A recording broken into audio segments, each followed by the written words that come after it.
I'm a feminist. My question is about the role of women, though. What should women's role in public and private life look like, and what are the material benefits of that?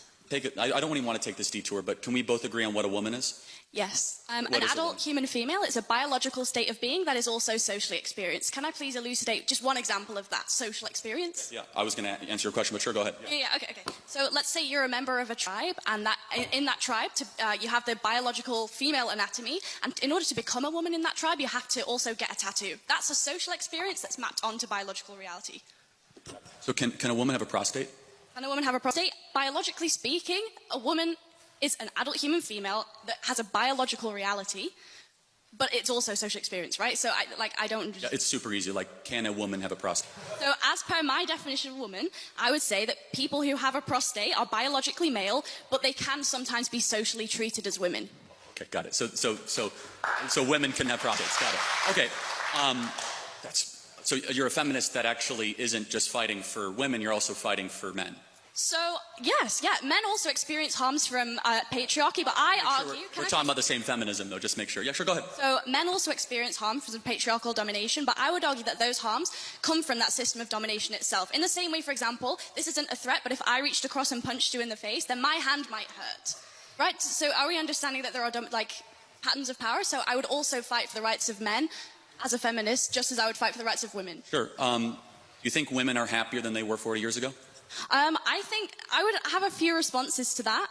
I think that women report more stress and dissatisfaction today because, not because they have more rights or because of feminism, but because they're under dual pressure to both excel professionally and also because of the domestic labor in homes that is structured around outdated expectations. So, for example, studies like the OECD's Better Life Index show that women's life expectancy, education levels, professional achievements have risen in countries with higher gender inequality. So I would argue that what you're calling unhappiness is actually visibility, because now we hear women expressing dissatisfaction, whereas in the 50s, we prescribed them Valium and we lobotomized. That's really rich. I didn't know women not to complain 50 years ago. That's funny. We've always no, hold on a second. Why are suicide rates going up more for women? I think that encourages... Forget complaining. Materially, women are killing themselves more. Why is that? I think that even if both men and women have become unhappier, men's suicide rates have risen as well, and that's also been exponential. Can you at least concede that feminism offers only one potential explanation? There could be also other explanations. Of course, obviously, but feminism is the glaring thing in front of us, where we have fertility rates down, we have marriage rates down, we have unhappiness up, and we did something in the 1960s out of the universities of Bretty Friedan and Gloria Steinem and all these feminists that basically said, you're trapped in a home, go get a job, freeze your eggs, take birth control, and all of a sudden women are way unhappier than they were 40 years ago. And I just have to ask the question, why is that? Is it working? And maybe there are biological differences between men and women that we should respect, and that deep down a lot of women want to get married and have children. In fact, we should applaud it, and we should support it, and we should say it means nothing if you're going to go be a CEO of some shoe company or be some banker in London. What matters if you raise children and you have something to pass down long after you're gone. I think I would bring 2 points to that. The first one is just really simple, which is that you can ascribe liberalism all you want as the cause of the unhappiness. I would argue something else. I would say that it's certain economic policy that has very little to do with the social acceptance of alternative lifestyles. I would say that we can recognize that income inequality across a vast swathe of Western countries has increased, which causes all kinds of social ills, a lack of social cohesion, housing price growth doesn't correspond with wage growth, monopolies increasingly become kind of emboldened to interfere with politics, and monopolies don't prioritize social health either. I think that those offer more compelling reasons for a decline in happiness than an increase in freedoms, because just one more thing, on an intuitive basis, generally speaking, people want more freedom, not less. Okay, so if that's true, why is it, do you agree that the happiest women of the West are married with kids? I would have to look into it, but I think there are certain and objectively we know that, right? The women with kids are not the ones tearing down statues, right? They're the ones that actually have obligations. Does tearing down statues correspond to some kind of smiles per capita data set that I wasn't aware of? Again, it's a little bit of a one-liner. The happy and the grateful. The happy and the grateful usually don't go burn down Wendy's in their spare time, of which we saw in our country all throughout a single summer. But as a side note, you would agree, objectively, study after study, survey after survey, that the women of the West that are married and have children, especially a lot of children, are far happier than even the ones that earn more money correlated at the same age. So I also don't think that happiness is a very good metric, and neither do you, because you think gay people shouldn't just pursue happiness by being gay. They have other moralistic considerations to be making. So I don't think smiles per capita is a particularly convincing way to measure whether or not we should encourage women to be autonomous.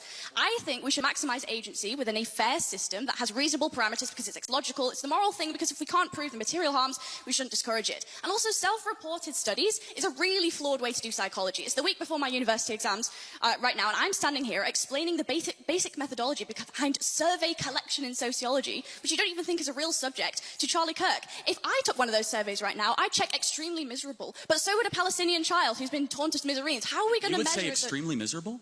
No, I'm kind of making a joke. No, I mean, but seriously, like, but hold on. I mean, like, that's an important point, though, is that the women in the West have it the best in the world, and yet they're way unhappier than women of sub-Saharan Africa. There's something fundamentally wrong here. Because the women of sub-Saharan Africa have something that a lot of women in the West do not have. The women in the West have cats, and they have good jobs, and the women of sub-Saharan Africa, they have a belief in the divine, and they have kids. And maybe there's a biological undercurrent that is keeping a lot of women from realizing their full potential. And so without reading your phone and just, like, you know, connecting. I'm not really reading my phone. Well, it's fine. Sure, then you can answer without it. Fair enough. Would you agree that it's a good thing that more women get married and have children in the West? I would ask you, would you say that a sub-Saharan African woman who's experienced female genital mutilation and checks extremely happy in a survey, and I also would check extremely happy in a survey, who do you think would be objectively more happy, even if they both check the same answer? No, again, so I fully, if you want to talk about how Islam mistreats women, we could talk all day long. Like, I'm all for that. Me too. Okay, good. So we agree. Yeah, absolutely. We actually have agreement. Many things. Then we should shut off Muslim immigration to the UK, right? We totally agree. I think that all religious fundamentalism is bad, and if you take that logic, we should also not allow evangelical Christians into the UK either. Well, hold on. So hold on a second. Hold on. That's funny. Can you show me a single... Show me, what would your example, because I have 50, of a single Christian country that you would say mistreats women, right? America. Oh, really? Yes. We had a female woman vice president.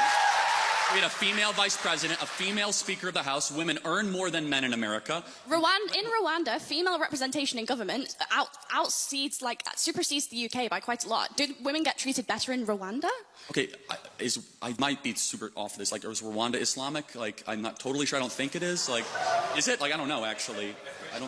It's not. So, again, we were just talking about Islam. It's a little bit of a side note. But you must be morally clear, because you brought up female genital mutilation, which is a teaching of the Islamic faith. But as a side note, like, again, this is very important, which is, I'm not here to require you to do anything or not. I'm making a simple observation, which is objectively true regardless. The women of the West are miserable, and they're miserable for a reason, because we've told them to suppress how they are made by God and pursue something else and get a bunch of trinkets and get a bunch of promotions, and they end up at 38 years old with a big flat in London, and they're miserable. And we should tell them to stop freezing their eggs and start finding their partner earlier and have lots of babies.